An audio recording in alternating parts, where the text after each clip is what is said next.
What you're going to hear tonight is really, it's my own personal interests and my own fantasies. And this relates to 2000 until 2004.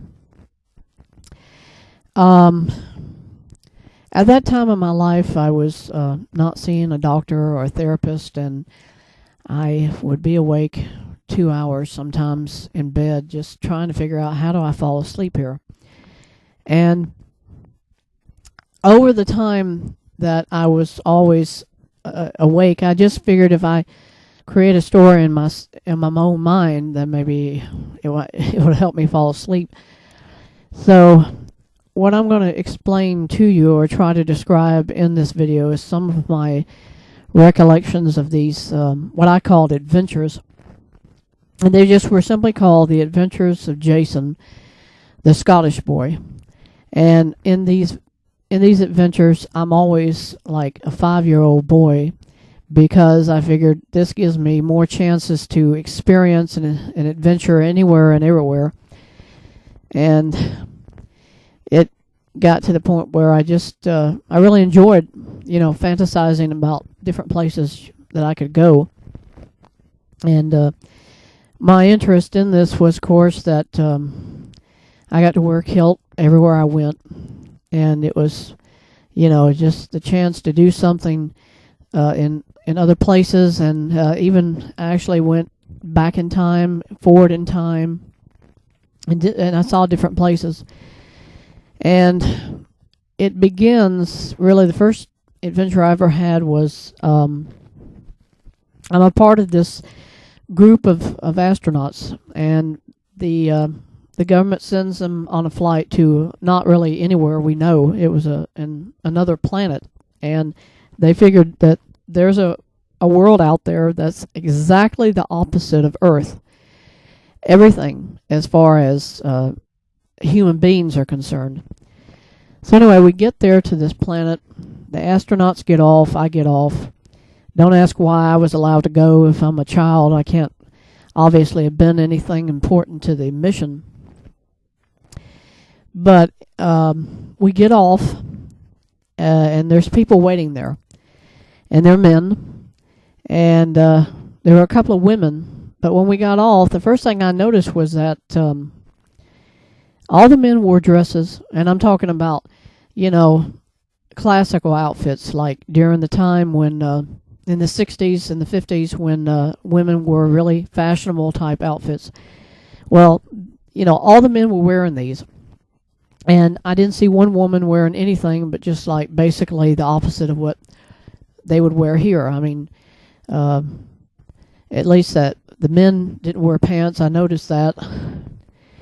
So we're here and we're talking to these people, and all of a sudden they're telling the astronauts, y'all going to have to be re-educated, because if you're going to remain on our planet, you cannot dress the way you are. Well, I was exempt from this because I was already wearing a kilt, so I got to roam the city on my own. I didn't have to be kind of like brainwashed or re-educated as they were going to do to the astronauts. And in what I remember about this planet, their city was actually in the center of a huge lake, like a big moat all the way around it, and it was real beautiful. And really, the adventures were just going from place to place on this planet, meeting different people. And the fact that it was just totally alien as far as how people on Earth would have interpreted these people, because women did have children on this planet, but they didn't dress the way that they do here. And like an iconic reference to a bathroom, it was the man that was wearing the outfit or the dress and not the woman. It was the opposite. And then basically throughout my adventures, I switched to another place. Now this is really interesting for anybody who's a science fiction buff. The United States government, basically, I'm still this child. I'm from Scotland. They're wanting me to do various undercover missions for the government in other countries. And they send me to these different places. And a part of the procedure of being orientated as an agent for the government, it was like a secret agent. They tell me, we have a procedure that we want to try. We haven't tried it with any other agents. And if it works, you would be invaluable to us everywhere that we send you. And the idea was this. They would do a surgical procedure, and this procedure would allow them, wherever I am in the world, by satellite, they would know if whether I was in trouble. The procedure allowed them to physically transform me into another person, not multiple people. I'm not saying you could make yourself anybody, okay? It's like they kind of like manipulated my genes so that as a child I could become two different people. And of course they figured, who else would be inconceivable as being an agent if I was trapped and trying to get away from these guys that were, maybe they were coming after me, than a girl. So they did the procedure and it worked. And so in these adventures, if I was sent somewhere and I was found out for having spied for the government, I would run away or run out or get away from them, and then the government would know about it because they would be monitoring me by satellite, and they switched me into this little girl, and so I could get away and they wouldn't even know who I was. And besides it physically just being you were transferred into somebody else, I mean, they actually gave you like a dress to wear or whatever. And it was amazing. In my fantasy, I was thinking, how could they do that? But it still came into my mind, and I thought, well, that's a neat idea. And so I had a few of these adventures.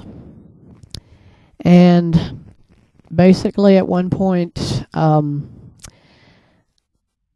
the government basically sent me on another mission, but this time they sent me through a time machine. And of course this isn't new as an idea, but they sent me into the future, and I'm still a child. I'm still the Scottish child, and they send me, I'm not going to say it's 100 years, it could have been maybe 150 or 200 years in the future. And I'm kind of excited. I'm thinking, where am I going to show up? Where am I going to be? And all of a sudden, the room that I'm in it's almost totally pitch black, and I'm looking around, and I get the idea that this is like it's a cement bunker of some kind, because people come in, they ask, who are you? What are you doing here? And over the period of time that I'm there, the realization comes to it that they tell me, you shouldn't be here anyway because we don't really have any children. I mean, how did you get here? These are survivors of a nuclear war, and all of them are living underground. And from what I can remember of these adventures was that they lived in cement cubicles, and all of them were interconnected with each other. So it's sort of like it was a city underground of just cement sections of buildings. And basically, I don't know how they survived. I mean, where did they get food unless civil defense had put it all down there before the nuclear war? But they had been down there for more than 100 years. And I show up there, and I guess they're all, sterile. They can't have children. But somehow they're able to survive some way or another. Maybe they created immortality. But what surprised me was they lived in this subterranean type of atmosphere where you can't see them too well. You can see them somewhat. And, they're just so ecstatically happy to see a child because they haven't seen one in so long. And so I'm just going around to different places and trying to learn what I can about these people. And I never really knew very much more. And the last adventures that I can remember having is the government has now used the time machine. They've moved me actually back in time. Now I'm about 2,000 years in the past, and this is during the time when Jesus was on earth. And if anybody remembers the Bible, Cornelius was a Roman centurion who came to Jesus. Well, I'm a child, and so I'm there, and he finds me, and he takes me into his home, and I live with him. And various times I'll go out and try to learn things about the people. And if I get in trouble, he's there to help, because he'll help me get back to the house or his home. And if I can't get back to him, I tell whoever I'm at that time. I'm like, Cornelius is my guardian. So then they contact him. He'll come. He does come, and he takes me back. And it was just interesting to see these people, how they lived, and the fact that Cornelius had his own servants, basically slaves, who did everything for him. If he came home after, whatever he was doing in the military, they would be waiting for him, take his sandals off, wash his feet, all these different things they did for him. And here I was, an unknown child coming in, and they still showed respect to me as a complete stranger. They didn't know who I was, but they knew that he was my guardian. He was responsible for me, so they acted the same way as far as they respected me. And the reason I think that I had adventures of going back in time to the Roman Empire was that the men there at that time wore tunics and togas and things. And that's always fascinated me, of how did men and women relate to each other when men were wearing very closely the same kind of clothes that women did. And that was really the overemphasis. Like, for example, I actually met Julius Caesar, because at that time he was in control, and being from the future, he really wanted to know as much as he could about what would happen in the future, what would happen to his empire, what would happen to him. And he would call audiences for me to come in and kind of converse with him, or to discuss things about the future. And of course, Cornelius was always my backup person. Like if Caesar hated what I was saying or whatever, he would kind of support me and back me up and say, well, sire or emperor or whatever, these are facts. These are going to happen. There's no way we can change them.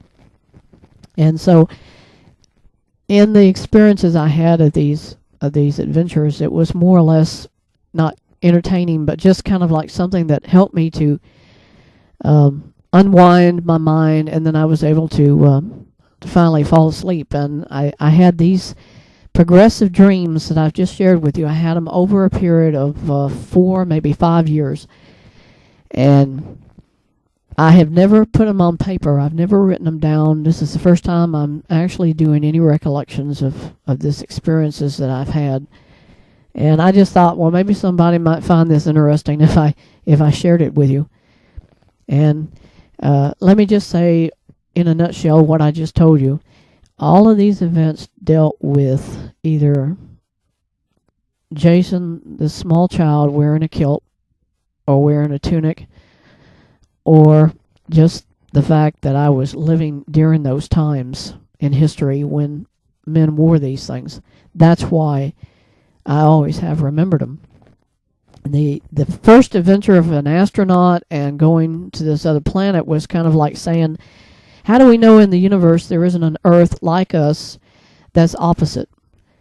That it's totally natural for them to wear the opposite kind of clothes that we do. And that was something that I always pondered every time I was falling asleep. I was thinking, what kind of a world, or how could these people live like this and still it be normal? But if they're opposite of us, then it would be normal. So, I appreciate y'all watching the video, and I hope that, if somebody had something like this, maybe you'll share it too on YouTube. But thank you for watching today.